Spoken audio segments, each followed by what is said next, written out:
औज़ुबिल्लाहि मिनश्शैतानिर्रजीम। बिस्मिल्लाहिर्रहमानिर्रहीम। सुब्हानल्लज़ी अस्रा बिअब्दिही लैलन मिनल मस्जिदिल हराम इलल मस्जिदिल अक़सल्लज़ी बारकना हौलहू लिननुरियहू मिन आयातिना इन्नहू हुवस समीउल बसीर। वआतैना मूसल किताब वजअलनाहु हुदल लिबनी इसराईल अल्ला तत्तखिज़ू मिन दूनी वकीला। ये सूरह बनी इसराइल की इब्तदाई आयात हैं।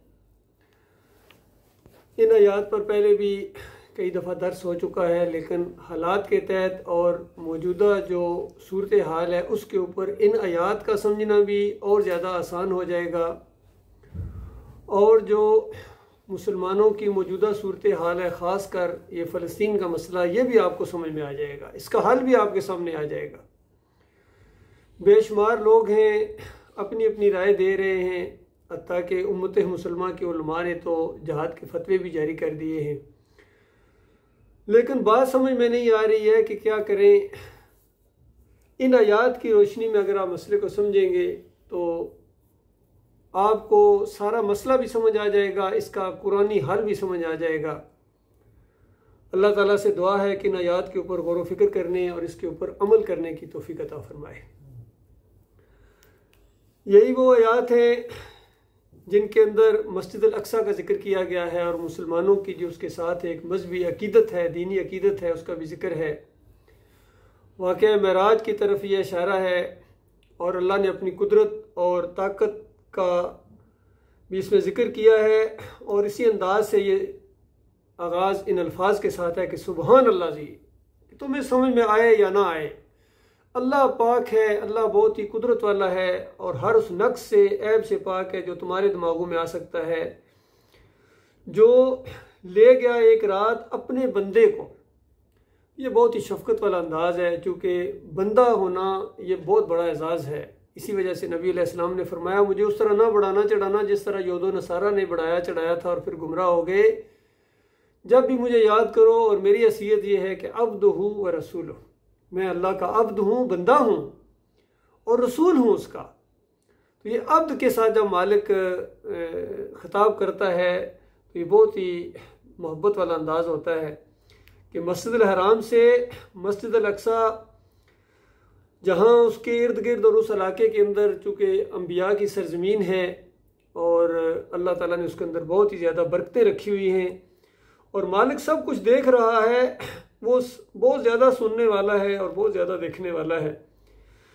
बताया कि आज अगर तुम्हें ये कुरान दिया जा रहा है, ये आयात दी जा रही हैं, तो इससे पहले बनी इसराइल को भी, मूसा अलैहिस्सलाम के ऊपर भी हमने इसी अंदाज से हदायत उतारी थी, और उसका निचोड़ ये था, उस हदायत का, उन किताबों का निचोड़, इस कुरान का निचोड़ ये है कि अल्लाह तत्तखिज़ू मिन दूनी वकीला, देखना मेरे अलावा किसी और को अपना कारसाज न बनाना है। ये निचोड़ है, इसीलिए पूरी कायनात को बनाया गया है कि देखना मेरे अलावा किसी और को अपना दाता, दस्तगीर, मुश्किल कशा, हाजत रवा, तवक्कल और भरोसे के लायक अगर तुमने समझा और किसी को और को, तो फिर मेरे साथ तुम्हारा तल्लुक़ ख़त्म हो जाएगा। फिर तुम्हें दुनिया में भी ज़िल्लत और ख्वारी देखनी पड़ेगी, और आखिरत में तो हमेशा की आग के अंदर उतार दिए जाओगे। फिर ये नहीं देखा जाएगा कि तुम पैगम्बरों की औलाद हो या सैयदजादे हो, क्योंकि अल्लाह ताला ने इस कायनात को ईमान के लिए, तौहीद के लिए बनाया है, और अल्लाह ताला का किसी के साथ कोई इस तरह का रिश्ता नहीं है, कोई बेटा या बाप या भाई या इस तरह का रिश्ता नहीं है, बल्कि अब्द का रिश्ता है। वो हमारा मालिक है और हम ममलूक हैं, वो खालिक है, हम मखलूक हैं, वो आबिद है, वो माबूद है, वो माबूद है, और हम इबादत करने वाले हैं। तो ये हमारा रिश्ता है। तो इस रिश्ते के अंदर अगर कभी कोई लोच आ गई तो फिर हमारे लिए खैर नहीं है। फिर अल्लाह ताला ने एक आयत के अंदर यानी इशारा किया और एहसास दिलाया कि ज़ुर्रियत मन हमलना मा नूह, क्या आज ईमान के दुश्मन बन गए हो, ये तुम्हारी समझ में बात नहीं अगर आती है तो तुम उन लोगों की औलाद में से हो जो नूह के साथ कश्ती में बैठाए गए थे। यानी अगर वो कश्ती में बैठने वाले ईमानदार ना होते तो आज तुम्हारा वजूद ना होता। और हमें भी यही में कहा जा रहा है, क़यामत तक आने वाले लोगों को एहसास दिलाया जा रहा है कि तुम्हारा वजूद, तुम्हारा होना वो उस ईमान की बरकत है जो नूह अलैहिस्सलाम के साथ कश्ती में बैठे थे। तो आज उसी ईमान के दुश्मन बन गए। वही ईमान तुम्हें समझ में नहीं आता है। और दूसरों को जो डुबो मारा गया था, अगर तुम उसी तरह का शिर्क इख्तियार करोगे, ईमान के अंदर खराबी लाओगे, तो तुम्हारे साथ कैसे खैर का मामला होगा? तुम्हें भी उसी तरह अजाब के अंदर लपेटा जाएगा। और बताया इन्नहु कान अब्दन शुकुरा, और नूह जो थे वो बहुत ही ज़्यादा अल्लाह के शुक्रगुजार बनते थे। कितना अर्सा, 950 साल उन्होंने तौहीद की दावत दी है, कितनी तकलीफ़ें उठाई हैं, कितने ज़ख्म सहे हैं और कितने मुश्किलात से वो गुजरे हैं, लेकिन हिम्मत नहीं आ रही है, पीछे नहीं हटे हैं। तो बताया वक़ज़ैना इला बनी इसराइल, और हमने बनी इसराइल की तरफ जो किताब उतारी थी, फिल किताब, उसके अंदर ये लिख दिया था, लतुफ़सिदुन्न फिल अर्ज़ि, कि तुम ज़मीन के ऊपर 2 दफ़ा मर्रतैन, यानी 2 दफ़ा बड़ा फसाद बर्पा करोगे, वलतालुन्न उलूअन कबीरा, और बहुत बड़ी सरकशी दिखाओगे। और अल्लाह ताला ने पूरे कुरान के अंदर इस सरकशी और फसाद को शिर्क कहा है। कुल सीरू फिल अर्ज़ फंज़ुरू कैफ़ कान आक़िबतुल लज़ीना मिन क़ब्ल कान अक्सरुहुम मुशरिकीन। कहीं फरमाया ज़ारुल फ़साद फिल बर्रि वल बहर, ये जो खुश्की और तरी में फसाद बर्पा हो गया है, ये शिर्क की वजह से है। तो इस अंदाज से बताया कि ये 2 मरतबा तुम्हारे साथ होगा, और फिर जब तुम शिर्क और कुफ्र के साथ सरकशी करोगे तो फिर हम अपना वादा पूरा करेंगे। फ़ैज़ा जा वादुल ऊला हुमा, कि जब इनमें से पहले वादे का वक्त आया तो उसके बाद बासना अलैकुम इबादन लना उली बासिन शदीद, कि हमने अपने सख्त लड़ाई वाले बंदे तुम्हारे ऊपर मुसल्लत किए।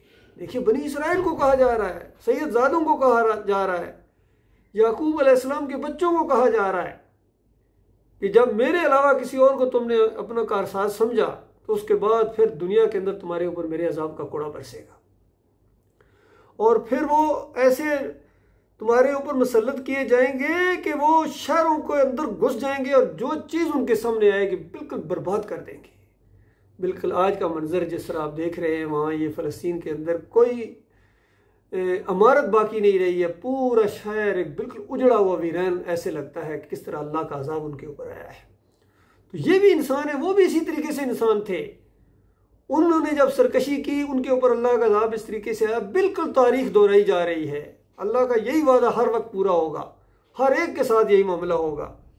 और मालिक फरमाता है वकान वादम मफूला, और ये जो वादा था हमारा वादा हो और फिर वो पूरा ना हो, कभी हो सकता है, ये तो पूरा हो गया रहना था। सुम्मा रददना लकुमुल कररता अलैहिम व अमददनाकुम बिअमवालिम व बनीन व जअलनाकुम अक्सरा नफीरा, और उसके बाद यानी जब फिर तुम ईमान की तरफ पलटे हैं तो फिर हमारा दूसरा वादा पूरा हुआ। जिस तरह अल्लाह ताला का वादा है कि अगर तुम ईमान लाओगे और शिर्क को छोड़ोगे तो मालिक फरमाता तुम्हारे ऊपर अल्लाह ताला रहमतों की बारिश करेगा और तुम्हें औलाद से नवाजेगा, ताकत से नवाजेगा, तुम्हारे लिए नहरें जारी कर देगा। जैसे सूरह नूह के अंदर अल्लाह ताला ने नूह अलैहिस्सलाम के जरिए उनको भी यही वादा किया गया था कि तुम ईमान लाओ, तुम्हें क्या हो गया है, ये सारी चीज़ें जो दुनिया के साथ जिनका तल्लुक है ये भी मालिक फरमाता मेरे हाथ में है, ये शिर्क वाले तुम्हें क्या देंगे, ये तो तुम्हारी सुनते ही नहीं है, और अगर तुम मुझे अपना अकेला माबूद मानो तो इससे ज़्यादा मैं तुम्हें अता फरमाऊँगा। तो मालिक फरमाता इस तरह हमने उनको मदद की। और देखो इन अहसन तुम ले अनफुसिकुम, कि तुमने जब ये एहसान की रवश इख्तियार की, ईमान की तरफ आए हो तो तुम्हें फ़ायदा हुआ है ना, यानी कुफ्र शिर्क किया तो तुम्हारी बस्तियाँ उजड़ी हैं, तुम्हारे ऊपर अल्लाह के अजाब आए हैं, और जब ईमान की तरफ आए हो तो तुम्हें फ़ायदा हुआ है। इस तरीके से भी अल्लाह ताला ने बात को समझाया।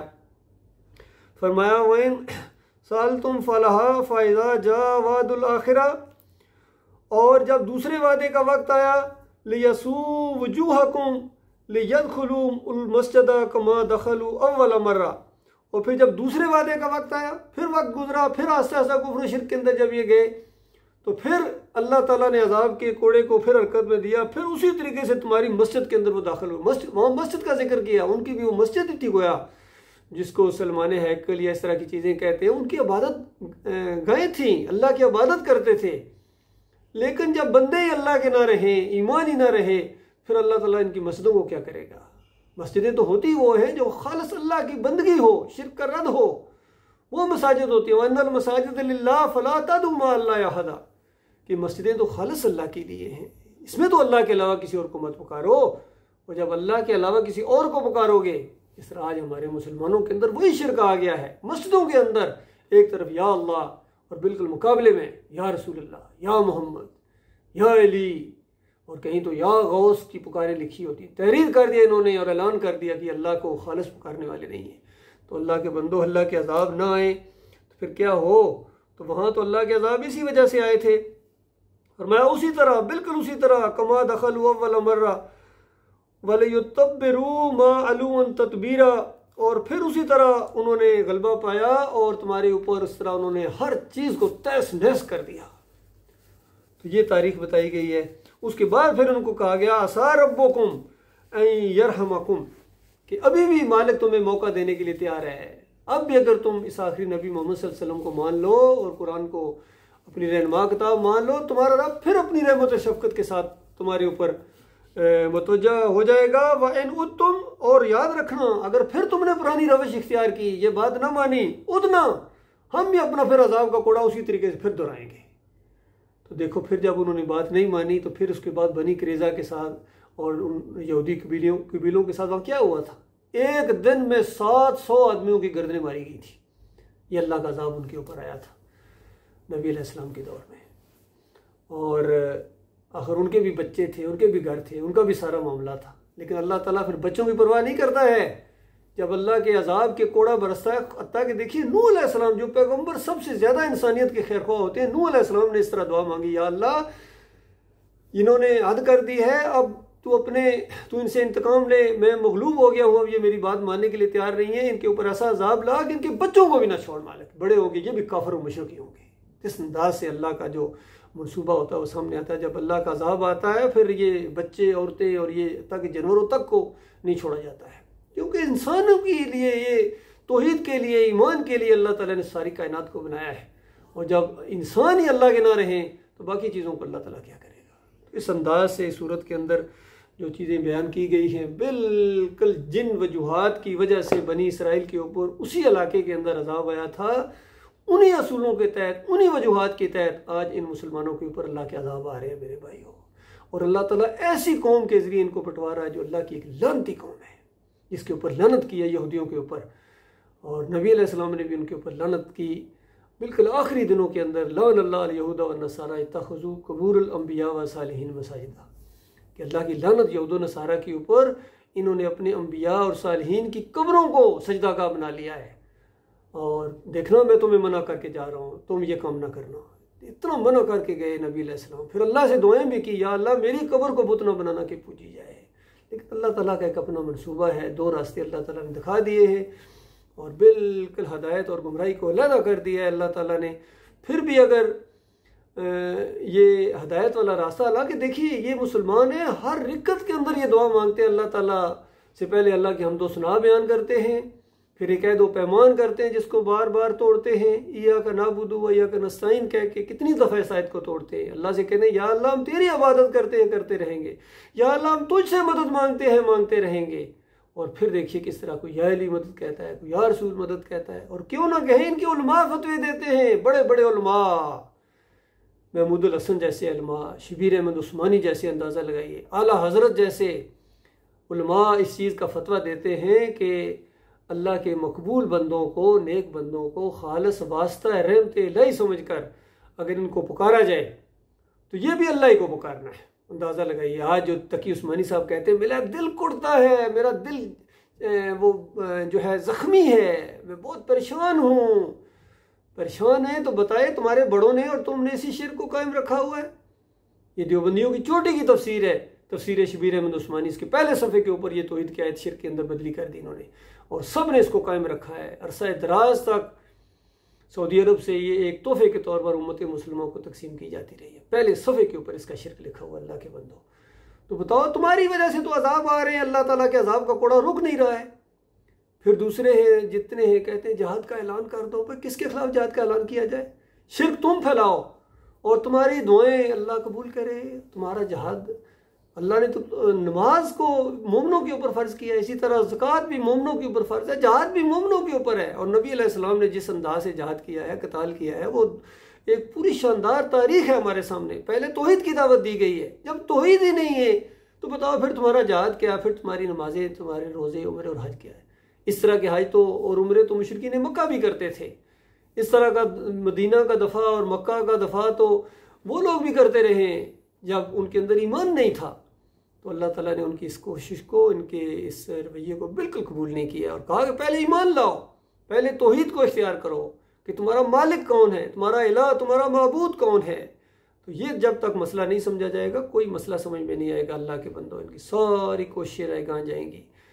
और अफसोस होता है आज उम्मत मुसलमान इस तरफ नहीं आ रही, इस तरफ कोई तवज्जो दिलाने वाला नहीं है। बाकी मखरज ठीक करा रहे हैं, किरत ठीक करा रहे हैं, आयतें भी याद करते हैं, पढ़ते भी हैं, पढ़ाते भी हैं, लेकिन शिर्क को साथ ले के चलते हैं। चाहे वो डॉक्टर इसरार जैसे मुफक्कर हों और तफसीरें लिखने वाले हों, वो भी वादतुल वजूद के शिर्क को साथ लेके, अली इंजीनियर साहब फ़ख्र के साथ इन सूफियों के शिर्क को बयान भी करते हैं और साथ फिर कहते हैं कि मैं कुरान रोज़ पढ़ता हूँ और फिर कहते हैं कि मैं इनको अपना इमाम भी बनाता हूँ, इनके पीछे नमाज़ें पढ़ता हूँ, इनको चंदे देता हूँ। चंदे लेते भी हैं, चंदे देते भी हैं। अंदाज़ा लगाइए, सारे दीन के व्यापारी अल्लाह के बंदों, इनकी वजह से ये अजाब आ रहे हैं। ये सही बात नहीं बता रहे हैं, अवाम को इन्होंने बिल्कुल धोखे में रखा हुआ है, फिरकों में बांटा हुआ है। किसी को बरेलवी बना दिया, किसी को देवबंदी बना दिया, किसी को अहले हदीस बना दिया, कुछ सल्फी बना दिया गया, चकड़ालवी, सोरवर्दी, नक्शबंदी, सारे मसलक इनके अंदर मौजूद हैं। हर वो चीज़ जिससे कुरान मना करता है, और बिल्कुल ये चीज़ साबित हो गई है कि कुरान का इस्लाम बिल्कुल और है इन मसलकों का, इन फ़िरकों का, और इन सब का इस्लाम जो है, सूफियों का इस्लाम, ये बिल्कुल और है। अल्लाह ताला गौर व फिक्र करने की तौफीक अता फरमाए। मालिक इनको सच्ची तौबा की तौफीक अता फरमाए ताकि हम दीन इस्लाम को समझें। पहले सही दीन को समझो, इसको कबूल करो पूरी दिल की गहराई के साथ, और उसके बाद अल्लाह ताला आपकी नमाज़ों को कबूल करेगा। फिर आपकी ज़िल्लत और ख्वारी को इज़्ज़त के अंदर अल्लाह ताला बदली कर देगा, और कम तादाद और कम वसाइल के बावजूद अल्लाह ताला इज़्ज़त को आपको देगा।